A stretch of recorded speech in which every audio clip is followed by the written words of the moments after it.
Bwana Yesu apewe sifa. Mpendwa mtazamaji wa kipindi cha Misingi ya Imani, asante sana kwa kuchukua nafasi hii kuendelea kutufuatilia na kuendelea kujifunza maneno ya Mungu. Napenda nichukue nafasi hii kukaribisha tena siku ya leo. Neno la Bwana nasema siku hii Bwana aliyoifanya, nami nitafurahi na kushangilia. Neno limetoka kwa Bwana nalo ni ajabu ya jinsi gani. Mpendwa mtazamaji, kuna nafasi kama hii kusikiliza neno la Mungu, kupata nafasi ya kuendelea kujifunza, ni jambo jema kutoka kwa Mungu. Nipende nikukaribishe basi, na kabla ya hapo niseme pia nashukuru sana kwa wale wote ambao wametuma ujumbe, kwa wale wote ambao wamepiga simu, kwa kutoka watu wa Kagera, watu wa Kerwa, watu wa Musoma, Bukoba, watu wa Sumbawanga, Rukwa kule, na pia watu wa Dar es Salaam, Chalinze, na wengine wengi ambao wamekuwa wakipiga simu na kutuma ujumbe. Mungu awabariki sana kwa ushirika wenu mwema wa kuendelea kujifunza na kuamua kuchagua Sibuka Television kuwa ni chombo cha mawasiliano au chombo cha kufikisha ujumbe katika nyumba yako. Mpendwa mtazamaji, unanitazama tena jioni ya leo na siku ya leo au wakati huu unaponitazama, naamini ya kwamba bado ziko baraka za Mungu kwa ajili yako unapoendelea kufuatilia maneno haya ya Mungu na mafundisho haya ambao naamini ya kwamba atajenga msingi wa kutoka hatua moja kwenda hatua nyingine. Kabla ya kwenda kuanza kipindi cha leo, naomba basi nikapate kumshukuru Mungu na kumwalika Roho Mtakatifu akaweze kuwa pamoja nasi tangia mwanzo mpaka mwisho wa kipindi hiki. Bwana Yesu, ninakushukuru kwa neema yako, libarikiwe jina lako takatifu. Asante maana wewe ni mwaminifu sana na wapekee. Umekuwa nasi, naomba tukajifunze tena kutoka kwako, ukaseme na mioyo yetu tukauone utukufu wako. Katika jina la Yesu, amen. Mpendwa mtazamaji, wiki iliyopita nilianza kipindi cha uongozi, na nilisema nafundisha hili kwa sababu katika mpango mkakati wa kanisa letu tuna nguzo 3 za kusimamia za msingi sana, ambazo ya kwanza ni utakatifu. Tunasimamia utakatifu, kanisa liwe takatifu, maana Kristo Yesu atakuja kulichukua kanisa takatifu, na ndio agizo la kwamba iweni watakatifu. Petro anasisitiza hilo, tuwe watakatifu. Kwa hiyo tunasimamia nguzo ya utakatifu, lakini pia tunasimamia nguzo ya uongozi. Tunatambua kuwepo na uongozi na nafasi ya uongozi katika maisha yetu, katika kanisa na katika mfumo mzima wa maisha. Lakini jambo la 3 pia tunatambua nguzo ya utoaji, kwamba utoaji ndio mfumo unaweza kulisha maisha yetu na kuendeleza maisha yetu. Tunapotoa kwa Mungu, tunapojitoa kwa Mungu, au tunapotoa katika eneo lolote lile, ndio kinachorani maisha yetu. Mpendwa, hata usipotoa kanisani, TRA utatoa. Na kutoa TRA tunapata huduma za afya, tunapata huduma za elimu, tunapata barabara zinajengwa na kadhalika. Kwa hiyo tunaamini katika misingi 3 ni ya msingi sana, kwamba utakatifu, uongozi pamoja na utoaji. Lakini naomba nikazungumze leo basi, tulianza wiki iliyopita kuhusu habari ya uongozi na kuonyesha mambo matatu ya msingi ambayo yanamhusu kiongozi kwa mujibu wa lile fundisho la Yethro ambao tutaendelea nalo siku ya leo. Aliyokuwa akimfundisha Musa kwenye ile Kutoka 18 mstari ule wa 20 na kuendelea pale, alimwambia Musa ya kwamba awafundishe watu amri na sheria. Lakini jambo la pili akasema awaelekeze jinsi ya kuishi, na jambo la 3 nikakufundisha kwamba agawe majukumu, adelegate zile nafasi na majukumu ili waweze kufanya kwa ubora. Kama kiongozi, leo nataka tuende kwenye hatua nyingine ya kwamba kiongozi anapaswa awe na sifa gani? Kiongozi anapaswa awe na sifa gani? Sifa za kiongozi, mpendwa mtazamaji, zilitajwa katika eneo hili la mstari wa 21 wa kitabu cha Kutoka, mstari ule wa Kutoka 18 mstari wa 21. Anaambiwa hivi, ile zaidi ya hayo, moreover, maana yake ukisha mkamilisha na jambo la muhimu tena katika ili kufanya, asema zaidi ya hayo utajipatia katika watu hawa watu walio na mambo yafuatayo. Nitakupa sifa za kiongozi. anasema watu walio na uwezo, wenye kumcha Mungu, watu wa kweli, wenye kuchukia mapato ya udhalimu, ukawaweke juu yao, wawe wakuu wa 1000 na wakuu wa 100 na wakuu wa 50 na wakuu wa 10. Mpendwa mtazamaji, kuna vitu ambavyo yamkini visema ambavyo nadhani utabidi uvichunguze tena kuviangalia. Biblia inasema ya kwamba huyu mtu ambaye anapaswa kuwa kiongozi anapaswa awe na sifa gani? Jambo la kwanza, huyu mzee Yethro anamwambia Musa achague watu wenye uwezo. Wenye uwezo. Tunaposema neno hili uwezo ni pana sana. Kunakuwa na uwezo wa kifedha, kunakuwa na uwezo wa kifikra, kunakuwa na uwezo wa kimaamuzi. Kuna watu wenye uwezo wa kufanya mambo makubwa. Ule ni uwezo. Kwa anaambia kwamba anasema uchague people who are able men, manake wana uwezo fulani ndani yao. Na nitakupa baadhi ya vipengele ambavyo ni vya muhimu sana kuhusu habari ya uwezo. Kama kiongozi ni uwezo gani ambao anatakiwa awe nao? Tunasema core element of leadership, kwamba huyu anatakiwa awe na element gani? Uwezo ni uwezo upi? Jambo la kwanza, mpendwa mtazamaji, kiongozi yeyote anayeitwa kiongozi, kuna viongozi, nilikwambia kuna tofauti ya kiongozi na mswagaji. Kuna watu wanaoburuta mambo, wanaolazimisha mambo, ambao viongozi wa namna hiyo tunasema ni wa viongozi wa mfumo wa dictatorship. Ni madikteta nyumbani kwao, ni madikteta kazini, ni madikteta ofisini, ni madikteta barabarani. Hata akipewa nafasi ya uongozi hawezi kuongoza kwa sababu hana uwezo wa hiki ninachokitaja hapa. Element ya kwanza inaitwa influence. Kiongozi yeyote ni awe na uwezo wa kuwa influence wengine, maana yake ushawishi. Anaweza kuwashawishi watu wengine. Mpendwa mtazamaji, ukisoma historia, kuna mtu mmoja alikuwa anaitwa Alexander the Great. Alikufa akiwa bado ni kijana mdogo sana, na huyu alikuwa ni mtu wa Macedonia ambayo ilikuwa inatawala dunia kwa wakati huo. Sasa huyu Alexander the Great, Mgiriki huyu, alikuwa mdogo sana kiumri, lakini aliweza kuwashawishi wanajeshi wake wakatembea kwa farasi kutoka Ugiriki mpaka Pakistani mpaka India mpaka Israeli mpaka Misri. Sasa huyu mtu aliwashawishia watu mpaka wakakubaliana kufanya kazi yote hiyo. Hawakuwa na magari, hawakuwa na vifaru, hawakuwa na ndege, lakini walienda nchi zote hizo kwa mgongo wa farasi, wakipiga na kutuliza ufalme wote. Hii ni nguvu, ni uwezo wa kuinfluence wengine. Kwa hiyo tunasema leadership involve the ability to impact others by influencing them to do something. Kwamba ni wao nawekeza vitu ndani ya watu kwa kuwashawishi waweze kufanya vitu fulani. Mpendwa mtazamaji, kama wewe ni mchungaji hauna ushawishi, ina maana kuna kitu kimepungua kwako. Kama una kampuni hauna ushawishi, kuna kitu kimepungua kwako. Kama ushawishi maana yake ni nini? Ni pale ambapo unaweza kuwaaminisha wengine ya kwamba nina umuhimu wanachokifanya, nina umuhimu wanachokisema, nina umuhimu, kuna umuhimu wa kusikiliza kile ninachokuambia, kwa sababu pasipo hiki kuna jambo litapungua kwenye maisha yako. Kuna mahali pengine ambapo watu wamekuwa na influence na wakaitumia vibaya, waliwaaminisha kwamba huwezi kuishi bila mimi, na watu wakaamini hivyo. Kwa hiyo uwezo wa kushawishi, nichukulie mfano wa vijana, au tunapokuwa vijana, uwezo wa kushawishi ni ufananisheje? Leo hii kuna binti ambaye yuko kwa baba yake na mama yake, analala kwenye kitanda kizuri, analala kwenye godoro vizuri, anakula chakula kizuri, friji na juisi za aina yote na vinywaji vya aina mbalimbali. Alafu anakutana kijana mmoja barabarani ambaye hana mbele wala hana nyuma. Maisha yake ukiangalia, mpendwa wangu, hayatamaniki. Nilipata kisa kimoja kwamba binti amehama kwao, ameenda kulala chini na kijana kwenye boksi, ameacha godoro, kila kitu kwao. Unajua kilichotokea pale nini? Alipokuwa barabarani alisikia neno ambalo hakuwahi kusikia mtu mwingine akimwambia. Lile neno lika influence moyo wake kwamba huyu ni mtu sahihi. Akaona baba yangu, mama yangu na watu wote hawa hawana maana yote, huyu ndio mwenye maana. Kwa nini? Anambia, dada, nimekuzimia. Dada, nimekupenda. Yani unawaka kama mwezi.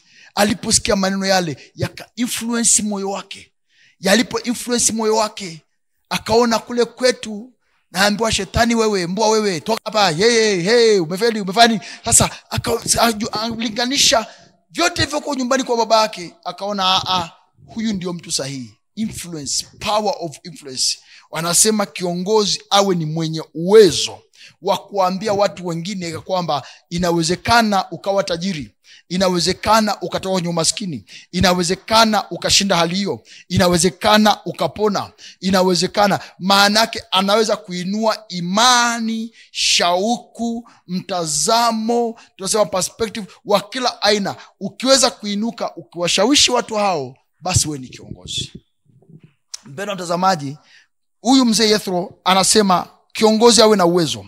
Uwezo mwingine ambao kiongozi anapaswa awe nao ni vision, maono. Biblia inasema pasipo maono watu huacha kujizuia. Ni kwa sababu ya maono watu wanajizuia. Pasipo maono nchi huharibika, taasisi zimeharibika. Kiongozi, jambo la kwanza kujua kwamba una maono gani kwa ajili yako mwenyewe. Una maono gani kwa ajili ya nyumba yako? Una maono gani kwa ajili ya ndoa yako? Una maono gani kwa ajili ya future ya kampuni yako, ya shirika lako? Una maono gani kwa habari ya kanisa? Maana kuna watu wengine ambao hata ungemuuliza swali hilo hana jibu. Kama hauna jibu, mpendwa mtazamaji, unahitaji kuinua uwezo wako. Ujifunze tena, kwa nini niko hapa? Nimetoka wapi? Niko hapa kwa sababu gani? Na naelekea wapi? Hatima yangu ni nini? Kwa hiyo kiongozi lazima uwe na uwezo wa kimaono. Kwamba unajua tatizo sio mitaji. Watu wengi wanafikiri kwamba niko maisha yangu yako hivi kwa sababu sina mtaji. Mitaji inatafuta watu wenye maono ili waweze kutoka hapo walipo kwenda hatua nyingine. Na wewe huna maono, unatafuta mtaji, ndio maana upati. Na hata ukipata unaisha kwa sababu hauna maono. Unafikiri kwamba ngoja nikafungue kanisa. Ukishafungua hilo kanisa, una mpango gani hilo kanisa?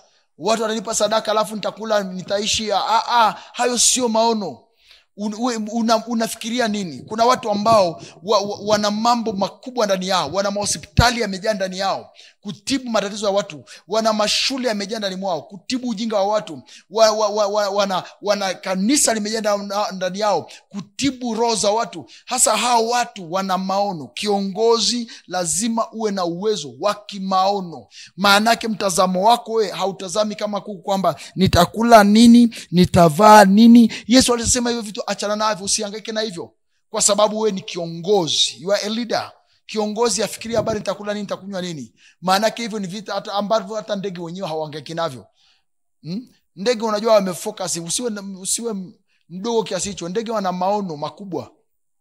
Akiamka asubuhi, kabla hajala chochote, anapanda juu ya kile cha mti, anamsifu Mungu. Maono yake ni uumbaji wa Mungu. Anaimba, anamshukuru zake Mungu, anamwimbia Bwana, anaimba Bwana. Asubuhi utasikia ndege wa kila aina, asubuhi utasikia njiwa analia, utasikia majogoo yanawika, utasikia wanamtukuza Bwana. Kumekucha, kwa sababu wana maono kwamba leo hii pakisha kucha Mungu ataachilia, mambo yatafanyika.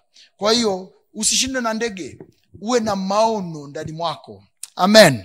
Lakini jambo jingine, mpendwa mtazamaji, uwezo ambao huyu ndugu Jethro anamwambia Musa, ni uwezo mwingine, ni uwezo wa mawasiliano. Kiongozi asiyeweza kuwasiliana hawezi kutimiza lengo kubwa, hawezi kufanya mambo makubwa. Ability to communicate, kwamba nina maono gani? Nataka nijenge kituo cha redio. Kwa njia gani? Kwa njia 1 2 3. Utatumia nani? 1 2 3. Uwe na maono. Na maono mengine ni Mungu anawekeza ndani mwako, kutafuta uso wa Mungu. Bwana anakuelekeza, fanya, sema hivi, fanya vile. Lakini msingi wa kwanza, jambo la kwanza, hatua ya kwanza, lazima uanze wewe. Mpendwa mtazamaji, unanitazama, maono, uwezo wa kimaono. Lakini uwezo mwingine ambao kiongozi anatakiwa awe nao ni uwezo, tunasema it's a motivational power. Uwezo wa kuwashawishi watu wengine, kuwa motivate. Katika zama za maisha magumu haya, kumtoa mtu hela mfukoni sio jambo jepesi. Lakini tumeona watu ambao wanazitoa kirahisi tu. Watu wanapelekea hela, wengine wanatuma kwenye Kwa nini? Wametumia motivational power, uwezo wa kuwashawishi, uwezo wa kuwamotivate, uwezo wa kuwainua watu, uwezo wa kuwafanya watu wawe kitu kingine. Kuna watu ambao maisha yao yameharibika kabisa, lakini kiongozi, unapoangalia ile maisha, unaona bado kuna potential, kuna uwezekano wa huyu mtu kuwa kitu kingine tena. Ukiweza kuita ile kitu katoka ndani mwao, basi huyo ndio kiongozi. Lakini tunasema kwamba kiongozi awe na uwezo mwingine. Uwezo tunasema uwezo wa decision making, uwezo wa kufanya maamuzi. Vitu vingi sana vimeharibika kwa sababu either ya kutokufanya maamuzi, lakini jambo jingine kufanya maamuzi kwa shinikizo la hali. Yani manake maamuzi kwa yafanye kabla mambo hayajaribika. Unajua kufanya maamuzi wakati mambo yameshaharibika. Kwa mfano, kiongozi wa familia, mtoto anaumwa, unatakiwa kufanya tu maamuzi kwamba huyu aende hospitalini mara moja. Unasema sasa, unajua, hebu tuangalie kwanza, ukishaona amecollapse kabisa ndio unamchukua na peleka hospitalini. It's too late. Kwa sababu gani? Kama kiongozi haukufanya maamuzi mapema. Wewe ni kiongozi wa duka, ni kiongozi wa hoteli, ni kiongozi wa kampuni, ni kiongozi wa shirika. Unaona hasara ndogo, haudetect hii hasara imetokana na nini? Nasema tuendelee tu. Baada ya muda fulani kampuni inakufa. Kwa sababu gani? Haukuwa na uwezo wa kufanya maamuzi sahihi kwa wakati. Kwa kiongozi, tunaposema awe na uwezo, ni pamoja na uwezo wa kufanya maamuzi. Mpendwa mtazamaji, tunaposema jambo jingine, uwezo ni uwezo, tunasema adaptivity ability, uwezo wa kuadapt mazingira mapema. Wewe kama ni kiongozi, kuna mtu ambaye ukimhamisha kutoka point A kwenda point B anakufa. Maana yake hawezi kuadapt mazingira. Kwa mfano, kuna vyura ambao tunasema vyura wako kule sijui Kiwira au ni wapi kule, vyura wa Tanzania, wale vyura wanaozaa. Kwa hiyo kuna wakati fulani walienda kuhifadhiwa Marekani kwa mwenye mazingira, ikaonekana pia na kule mazingira ikabidi warudishwe Kiwira. Maana yake hao vyura mazingira yao ni ya Kiwira tu.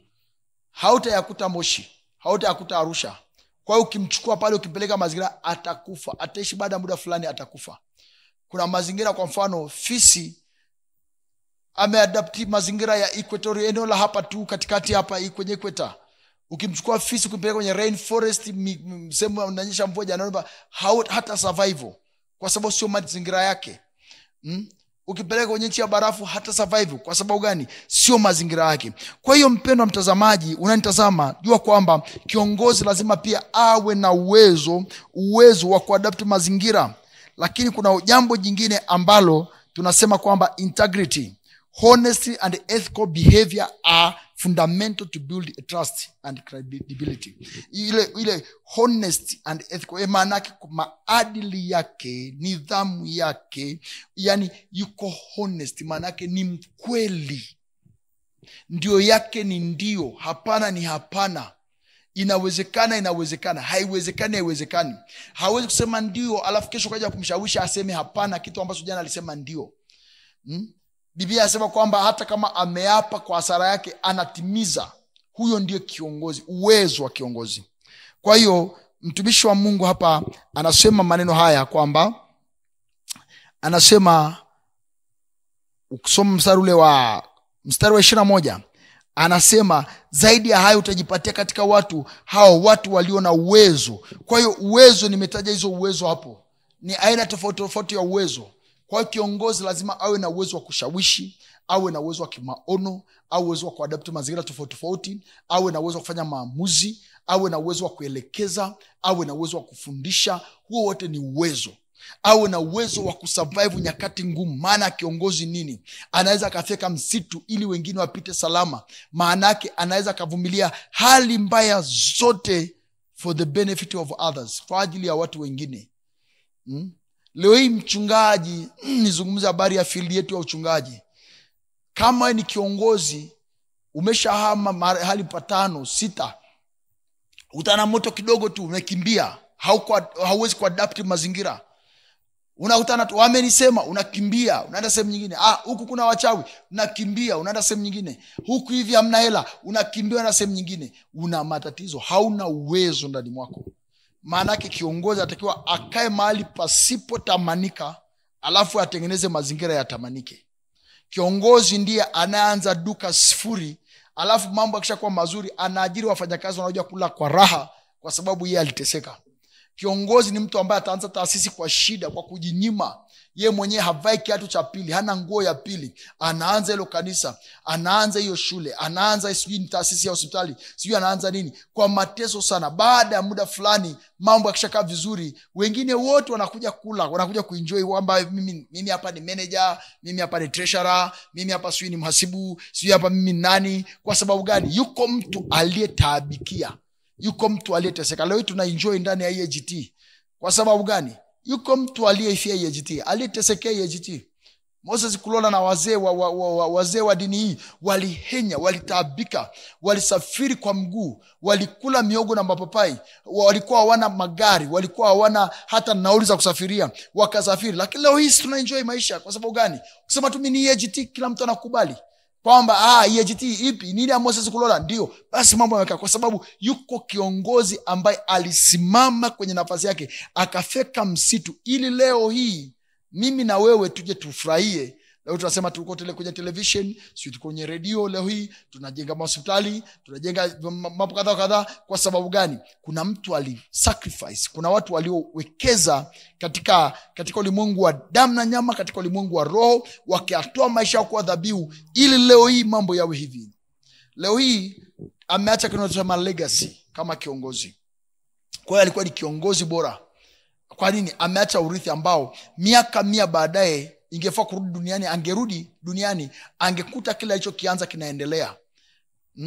Kama basi Yesu hajarudi, hata miaka 200 baadaye angerudi duniani angekuta kila hicho kianza kinaendelea. Kwa sababu gani? Aliacha legacy. Huyo ni kiongozi, alikuwa na uwezo wa kutengeneza historia ili wengine waweze kupita. Mpendwa mtazamaji, nimekuambia jambo la kwanza anasema awe na uwezo, ability. Lakini jambo la pili anasema watu wawe wa kweli. Mpendwa mtazamaji, chochote kile ambacho kimejengwa kwenye msingi wa uongo, nitaunganisha pointi hizi mbili. Kuna kitu kinaitwa wawe watu wenye kumcha Mungu na watu wa kweli. Nianze kabla ya kusema kweli, nizungumze kuhusu habari ya kumcha Mungu. Kiongozi yeyote asiyemcha Mungu, kweli haiwezi kukaa ndani yake. Herode aliuliza swali moja rahisi sana, akamuuliza Yesu, hiyo kweli mnasema kweli maana yake ni nini? Maana yake akujua maana ya kweli ni nini. Kweli ni nuru. Kweli inaweka watu huru. Kweli inasaidia watu kuishi. Yesu anasema mimi ndimi njia, kweli na uzima. Hiyo neno kweli, truth. Ukimcha Mungu ndipo kweli inaweza kaa ndani mwako. Kama haumchi Mungu, kuna mazingira utasema uongo tu. Kuna kusema uongo, lakini kuna kufanya uongo. Kwa hiyo kuna viongozi wengine hawasemi uongo. Maneno yote wanaosema yanafanana na kweli, lakini kifaa kwenye utendaji wanafanya uongo. Unabadilisha dokumenti, unaweka hapo, unachukua hii hapo, unaweka hapo, unachukua hii hapo, unaweka hapa, unatazama faili ya uongo, unafanya hivyo. Sasa hausemi uongo, lakini unafanya uongo. Kwa hiyo kiongozi awe ni mtu mwenye hofu ya Mungu, anayemcha Mungu maana yake. Lakini jambo jingine anasema awe ni mtu wa kweli. Anasema zaidi ya hayo utajipatia katika watu hao walio na uwezo, wenye kumcha Mungu. Lakini anasema watu wa kweli, wachaji wa Mungu na wa kweli. Lakini mpendwa mtazamaji, anasema pointi nyingine ambapo tunasema kiongozi huyu anapaswa awe na sifa gani? Awe ni mtu anayechukia mapato ya aibu. Awe ni mtu anayechukia mapato ya aibu. Hii sifa ya kuchukia mapato ya aibu utaikuta kwenye Agano Jipya kwa habari ya mashemasi, utaikuta kwenye Agano Jipya habari ya wazee, habari ya viongozi wa kanisa. Awe ni mtu anayechukia mapato ya aibu. Kuna mapato ambayo mpendwa mtazamaji kweli ni mapato, ila yamebeba aibu nyuma yake. Kwa nini? Ukija kufunuliwa baadaye kwamba umepata hii fedha kwa njia hii, ni aibu. Leo hii kuna watu ambao wanapata mapato ya aibu ndani ya kanisa. Fikiria mtu anachukua maji, anasema nimeyaombea, haya maji yana nguvu za Mungu, alafu anakuuzia. Bora hata angekupa bure tungesema kwamba ana huruma. Anakuuzia kwa hela. Mhubiri mmoja alikuja kwenye mji wetu akiwa amebeba maji pickup nzima. Maji haya mnaonunua ya kunywa ya chupa ya kampuni fulani. Akafika pale akasema haya maji nimeyaombea kwa muda wa siku 7, yatamaliza matatizo yote ulionayo. Na alipokusema yale maneno akasema kwanza watu wa 100,000 wajipange hapo. Walaki wakajipanga kwa chupa moja ya maji. Akaanza kuuza shilingi 80,000, akafuata shilingi 50,000, akafuata shilingi 10,000, akafuata shilingi 5,000. Mwisho wa siku box hizo bakia pale chini chache. Akasema basi wewe ambaye huna chochote basi njoo na 2,200 utajipatia maji hayo. Na akamaliza kuuza yale maji pickup nzima kwa hela nyingi sana, akaweka mfukoni akaondoka. Mpendwa mtazamaji, kwa watu wasiojua wataona kama ni injili imehubiriwa, ni mtu amekuja kusaidia watu, lakini ukweli ni kwamba mtu huyu amekuja kutafuta mapato ya aibu. Ni aibu. Yesu alisema mmepewa bure, toeni bure. Inapokuwa ni kitu cha kimungu, haujawahi kulipa kodi yoyote kwa Mungu. Kwa hiyo mtu akitoa sadaka shukrani, jina la Bwana libarikiwe, lakini hakuna sababu ya kuuza vitu. Tunasema ni vitu vya kiroho, visaidizi vya imani. Imani hiyo ambayo imetenguka miguu, imani hiyo iliyovunjika miguu inahitaji kutegemezwa. Hiyo sio imani. Biblia inasema imani ni uhakika wa mambo yatarajiwayo, bayana ya mambo yasiyoonekana. Kwa hiyo tunapokuja kwenye imani ni ile affirmation ya ndani ya mtu aamini, na anapoomba Mungu anatoa. Na hata kama basi umepewa karama na vipawa, Mungu alipokupa hakupa ukafanyie biashara.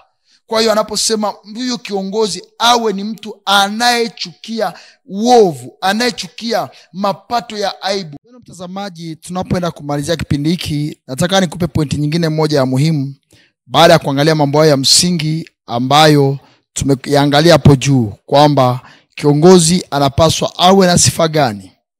Lakini Yesu alizungumza jambo la msingi sana, akazungumza kwenye mstari wa Yohana 12:26, mtu akinitumikia na anifuate. Maana yake hauwezi kuwa kiongozi mzuri bila kuwa follower mzuri. Sifa ya kiongozi yoyote anayeibukia leo au anayetaka kukua au anayetaka kuyafikia malengo yoyote, lazima awe na kitu tunachosema role model.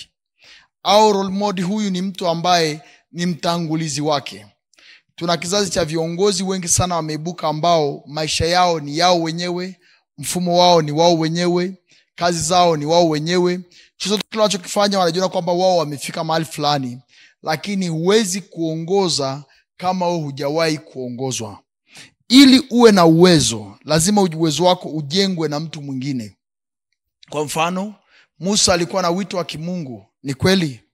Musa alikuwa na mamlaka ya kiungu, ni kweli.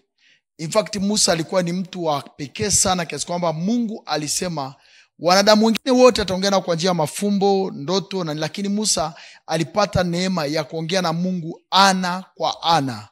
Lakini kwenye swala uongozi, Musa alikuwa kiongozi maskini, nasema poor leader. Maana yake akuelewa mfumo mzuri wa kuongoza utakaoweza kumpa yeye kurelax au kuyafurahia maisha, kiasi kwamba alifika mahali akamwambia Mungu, naomba uniue. Maana yake sikutungisha mimba watu hao wote. Maana yake mimi sio baba hao watu. Kama potelea mbali mimi niue. Kwa maana amechoka. Alichoshwa na maisha ya Waisraeli, alichoshwa na malalamiko, alichoshwa na ghasia nyingi, alichoshwa na zile kesi. Nilikuwa na binti mmoja ambaye alienda kufanya kazi ustawi wa jamii, na alimesomea kazi yake nzuri sana ya ustawi wa jamii. Lakini kwa bahati mbaya yule binti alikuwa na changamoto ya ndoa, na ile ndoa yake ilifika mahali ikavunjika. Ilipovunjika akawa anaenda kazini, akaniambia mchungaji, changamoto moja nao kutana nayo kazini ni mimi kukutana na kesi zinazofanana na kesi yangu. badala ya kuzisuluhisha najikuta kwamba zinasababisha mimi nianze kulia tena. Kwa hiyo utaona ya kwamba japo ana uwezo fulani, elimu anayo, degree nzuri anayo, lakini kwenye eneo la kuongoza, kutumia kila alichokuwa nacho, alikuwa uwezo huo hana. Kwa hiyo ilibidi aache ile kazi kwa sababu hiyo moja tu ndogo sana. Na Musa alifika mahali pa kuacha kazi, na ndio maana alisema kwamba kama ni hivi naomba uniue, kwa sababu alichoshwa na matatizo yale alikuwa na face kila siku. Hasa mpendwa mtazamaji, alipokutana na Yethro alikuwa hana kundi kubwa kama Musa, hana wito mkubwa kama Musa. Huwezi kumwona tu alikuwa ni kuhani tu wa Midiani, watu wachache tu hapo porini, lakini hekima ya uongozi aliyokuwa nayo iliweza kumwokoa Musa asife mapema, lakini kumuondolea stress, na zaidi sana kuwafanya Waisraeli wayafurahie maisha kuliko hivyo kwa kabla ya hapo. Yesu anaposema mtu akitaka kunitumikia anifuate, kuna kufuata kwanza kabla ya kuanza kufanya. Kabla ya kuwa na uwezo, kabla ya kumcha Mungu, kabla ya kuwa mtu wa kweli, kabla ya kuwa mtu anayechukia maovu, lazima mfumo wako wa maisha kwanza uanze na kufuata, kuwa follower. Maana yake ni nini? Kama mtu unayetaka kujenga maisha mazuri ya uongozi, ni nani uliojifunza kwake? Yesu anasema jifunzeni kwangu mimi, kwa kuwa mimi ni mpole na ni mnyenyekevu wa moyo, nanyi mtapata raha nafsini mwenu. Haya ni maneno ya Yesu aliyosema kwenye ile Mathayo mlango wa 11 mstari wa 28 na kuendelea pale. Sasa hapa Yesu anazungumza maneno mengine, anasema kwamba mtu akinitumikia na anifuate. Hauwezi kumtumikia Mungu vizuri kama umfuate. Wewe sio mfuasi mzuri wa Mungu. Hauwezi kutumikia uongozi kama sio mfuasi mzuri wa viongozi. Lazima kujua kwamba ni kiongozi yupi alifanya nini, ni kiongozi yupi alifaulu, ni kiongozi yupi alifeli. Kuna vitabu vingi vya kusoma, kuna majarida mengi ya kujifunza, Biblia ipo kwa ya kujifunzia. Wako viongozi wengi ambao pia wameishi maisha fulani ambao tunasema kwamba ni remarkable life, maisha ambayo tunaweza kuyapigia mfano. Sasa tukijifunza kwa hao, tutafika salama na tutafanikiwa salama. Leo unaposema kwamba nataka kuwa kiongozi wa uchumi, unafahamu nini kuhusu habari ya uchumi? Na utakifahamu kutokea wapi?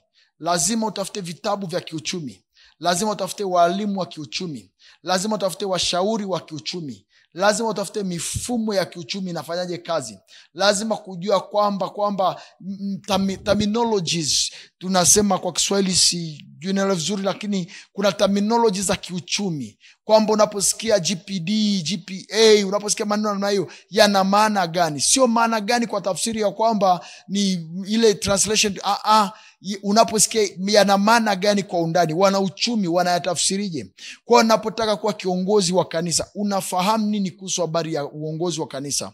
Yesu anaposema mtu akinitumikia na anifuate, maana yake ni mfuasi kwanza kabla ya kuwa mtumishi baadaye.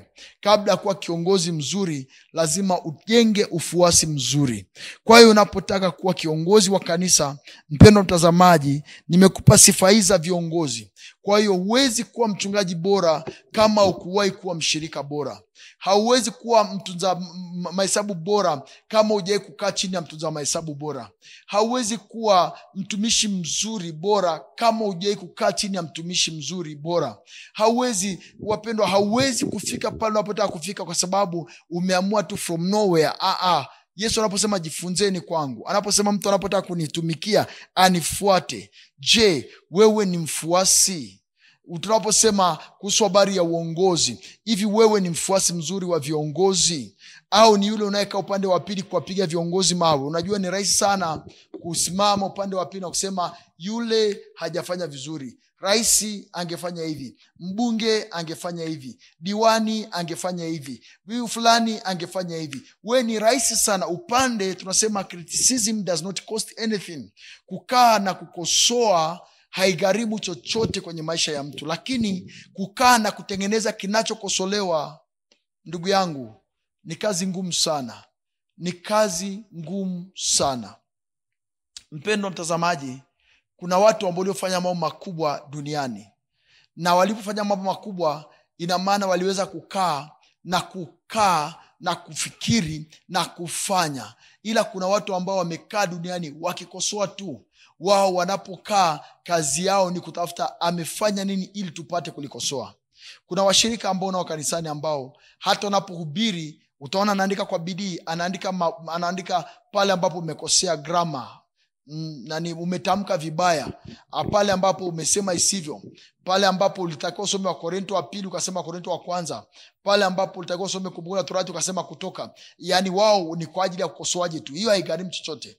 Kwa hiyo unapotaka kuwa mfuasi lazima, au unapotaka kutumika kwenye nafasi fulani lazima uanze kuwa mfuasi kwanza hicho unachokisema.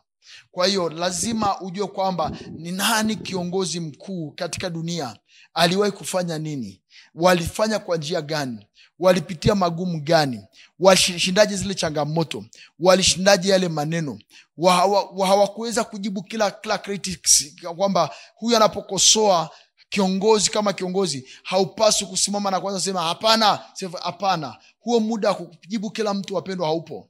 Mtaalamu mmoja wa zamani akasema kwamba ukirushia kila mbwa anayekubwekea jiwe hautafika kule unakoenda. Kwa hiyo ukichukua jiwe huyu amebweka hivi ukarusha, ukichukua jiwe huyu amebweka hivi ukarusha, yani maana yake ukisikiliza shutuma zote, ukisikiliza kukosoaji wote, ukisikiliza wavunja moyo wote, hutakaa ufike kule unakoenda. Focus.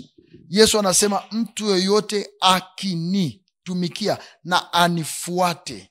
Unatakiwa umfuate Yesu, mpendwa mtazamaji unayenitazama sasa. Mpendwa mtazamaji, ufuata. Jambo la kwanza, fuata. Inawezekana ukasema huyu unayetaka kujifunza kwake, labda role model wangu, naona kama vile mchungaji wangu hana mambo mengi sana. Paulo ameruhusu unaweza kuwa na walimu 1000. Kwa hiyo unaweza kuwa na mwalimu mwingine wa nje ya nchi, unampataje? Kwa njia ya mtandao. Unaweza kuwa na mwalimu mwingine ambaye alishakufa, unampataje? Kwenye vitabu vyake. Unaweza kuwa na mwalimu mwingine ambaye yuko sema. Kwa hiyo kuna njia nyingi za kuweza kupata material ya kusaidia katika uongozi.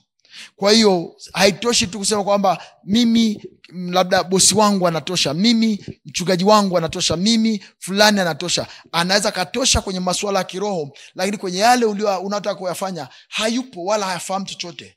Kwa mfano, wewe unataka ufanye biashara ya ufugaji, na kama kiongozi unaanza kampuni ya ufugaji, lakini kumbuka mchungaji wako sio afisa mifugo. Kumbuka hajasomea mifugo. Kwa hiyo unapoenda kumuuliza baba, anachosema Bwana naomba uwalinde. Lakini usipojua dawa ipi inatibu ugonjwa upi wa mifugo, ndugu yangu, pamoja na maombi watakufa wote. Watakufa mifugo. Kwa hiyo lazima ujue kwamba hii ni ndigana, huu ni ugonjwa wa pua na midomo, huu ni ugonjwa wa kideri, huu ni ugonjwa wa siwa nini, huu ni ugonjwa wa ndui, huu ni ugonjwa wa chanjo yake ni hii, dawa yake ni hii. Ukiweza kufahamu hivyo, hasa hivyo hautafundishwa kanisani, hata kuhubiria kanisani. Kwamba ukiona kuku analegea anarusha mabawa ana kideri, hata kuhubiria hilo kanisani. Kwa lazima utafute mtaalamu katika hilo eneo. The same thing na uongozi. Tuna aina 3 za viongozi. Kuna waongozi wengine wanaongoza kwa mfumo wa demokrasia, kuna wengine wanaongoza kwa mfumo wa dikteta, kuna wengine wanaongoza kwa mfumo wa liberal, yani ile kuwa na tu kwa uhuru na aina tofauti za viongozi. Lakini wewe unataka nini haswa katika eneo la uongozi wako? Unapotaka uongozi wa kampuni, ni kampuni ipi iliyofanikiwa? Ilijengwaje? Walichukua process gani? Ilichukua miaka mingapi? Unapotaka uongozi wa kanisa, ni kanisa lipi lilofanikiwa? Walitumia mfumo gani? Walitumia process gani? Walipitia magumu gani? Wakalishindaje? Lazima uzingatie hivyo. Unapotaka kuanza biashara, ni biashara ipi iliyofanikiwa? Nani aliyefanikiwa katika biashara? Lazima kujiuliza maswali, mpendwa, na kutembea katika hilo. Kwa Yesu anasema ukitaka kunitumikia unifuate. Maana yake uwe mfuasi. Asema nami nilipo ndipo mtumishi wangu atakapokuwepo. Tena mtu akinitumikia Baba atamheshimu. Ukitumika na Mungu, ukiwa mfuasi mzuri wa Yesu, ukimtumikia Mungu, basi utapata heshima. Mpendwa mtazamaji, napoenda kumaliza, nataka nikutie moyo ya kwamba kumbuka siku ya leo nimesema kwamba kiongozi anapaswa awe ni mtu wa sifa gani. Nimesema mambo yafuatayo. Jambo la kwanza, kiongozi anapaswa awe ni mtu mwenye sifa inaitwa uwezo. Uwezo wa kifedha pia sio mbaya kuwa nao. Uwezo wa maono uwe nao. Uwezo wa kufanya mambo uweze kufanya maamuzi kwa wakati, ukuwa na uwezo. Lakini pia anasema uwe ni mtu anayemcha Mungu. Baada ya kumcha Mungu, uwe ni mtu wa kweli. Ndio yako iwe ndio, hapana iwe hapana, yanayozidi natoka kwa yule mwovu ibilisi. Lakini uwe ni mtu anayechukia mapato ya aibu. Mpendwa mtazamaji unanitazama, tunapozungumza sifa hizi ni sifa ambazo kila kiongozi anapaswa kuwa nazo ili kuweza kuongoza taasisi ulionayo, ili kuweza kuongoza vyema kanisa ulilonalo, ili kuweza kuongoza vyema kikundi ulicho nacho, ili uweze uongozi unahitajika kila mahali. Ni kilio cha dunia nzima kuweza kupata viongozi. Lakini kiongozi lazima uishi maisha, tunasema maisha ya kweli, integrity life or life of integrity, kwamba ukisema moja iwe hivyo, ukisema mbili iwe hivyo. Leo kuna makanisa mengi ambayo yameshindikana kuongoza. Kwa sababu gani? Mchungaji ameshindwa kuzingatia kanuni za uongozi. Washirika wanasema mchungaji anasema, wapendwa, naomba tuchange hela tununue vyombo, na hela inachangwa ikifika nusu, mchungaji anasema hapana, ile hela tuitumie kufanya mkutano. Sasa wale watu unawavuruga, unawachanganya, mwisho wa siku watakimbia kwa sababu hauna capacity ya uongozi. Uwezo wa kuongoza hauna. Kiongozi anaweza akaangalia lengo lake, pesa anayo ama iko hapa imechangwa, na mtu anaweza akawa anahitaji liko hapa. Kiongozi agusi, maana yake ameweka lengo na anataka lengo litimie. Sasa ni jambo la msingi sana kuzingatia kanuni hizi. Mpendwa mtazamaji, naomba nikutie moyo kwamba tutaendelea kujifunza hatua kwa hatua, na yamkini naamini kwamba mambo haya ndio sema nayo yamekusaidia kwa jinsi moja au nyingine. Endelea kujifunza. Yesu alisema jifunzeni. Kwa hiyo tujifunze. Unapozungumza swala la uongozi katika kanisa, jifunze. Kiongozi wa idara ya vijana, jifunze. Hauwezi kuongoza vizuri ukiwa unapambana mchungaji wako, jifunze. Mzee wa kanisa, jifunze. Hauwezi kufanikiwa katika maisha wakati unashindana na aliyeko mbele yako. Uwe mfuasi mwema, jifunze. Tujifunze. Na tukijifunza basi naamini kanisa litakuwa, huduma itakuwa, biashara itakuwa, kampuni zitakuwa, miradi mbalimbali itakuwa, mashirika yatakuwa, na Mungu ataenda kutukuzwa. Mungu akubariki sana mpendwa mtazamaji unanitazama. Naamini kwamba utaendelea kufuatilia vipindi hivi, na mimi tutajengwa pamoja na utukufu wa Mungu utaenda kuwa juu ya maisha yetu. Napoenda kumalizia, naomba niombe Mungu kwa ajili yako na wale wote wenye shida na changamoto mbalimbali. Bado ni maombi yangu Mungu aweza kukutoa hapo ulipo. Kwenye ugonjwa aweza kuponya, kwenye shida hiyo aweza kusaidia, kwenye changamoto yote ile ulionayo aweza kufanya Mwokozi. Unachohitaji ni kuamini tu na Mungu atafanya. Baba mwema, asante kwa neema yako. Asante kwa ajili ya mtazamaji huyu ambaye amekuwa akitazama kipindi kutoka mwanzo mpaka sasa. Naomba baraka yako ikawe juu yake. Naomba uaminifu wako ukawe juu yake. Naomba utukufu wako ukawe juu yake. Anayetazama akiwa mgonjwa akapokea uzima kwa jina la Yesu. Yule aliyechoka, aliyekata tamaa, wako ambao biashara zao zimewashinda kwa sababu walikosa uongozi sahihi. Wako ambao Bwana uchumi umekataa. Wako ambao mikopo imekuwa ni mikubwa kwa sababu walikosa uongozi sahihi. Naomba kwa fundisho hili wakasaidike tena, wakainuka kutoka hatua moja kwenda hatua nyingine kwa jina la Yesu. Naomba baraka ya Mungu ile isiyochanganya huzuni ndani yake kapate kwa juu yao. Bariki kanisa lako, bariki watu wako. Bariki mtazamaji ananitazama sasa, hata ule anayesikia kwa njia yote ile. Bwana, naomba baraka zako zikapate kwa juu yao kwa jina la Yesu Kristo wa Nazareti aliye hai. Acha furaha yako ambayo ni nguvu ikawe juu yao kila mmoja, na uweza wako Bwana ukadhirike juu ya maisha yao. Sifa na utukufu zikurudie wewe, katika jina la Yesu nimeomba, amen. Mpendwa mtazamaji unanitazama, naamini ya kwamba umebarikiwa kwa siku ya leo. Ukituma message ni jambo jema, ukiwa na swali pia ni jambo jema ukauliza. Kwa yale machache naweza kutoa majibu mahali hapo kutokana na muda wetu, naweza kuyafanyia kazi. Lakini pia unapotuma ujumbe wa kutia moyo pia ni jambo zuri, na Mungu wa mbinguni atakubariki. Endelea kufuatilia vipindi vyetu vya Sibuka Television, endelea kuangalia, na naamini kwamba Mungu ataenda kukubariki. Lakini pia nisiache kukaribisha tuendelee kujifunza kwa pamoja. Jina langu ni Elisongo Benjamin Kiwelu, mchungaji wa kanisa la EAGT Nazareti na mwalimu wa chuo cha Kanda Kaskazini. Namba yangu ya simu 0767 362981 na 0621 444 120. Mungu akubariki, uendelee kukua katika uongozi. Amen.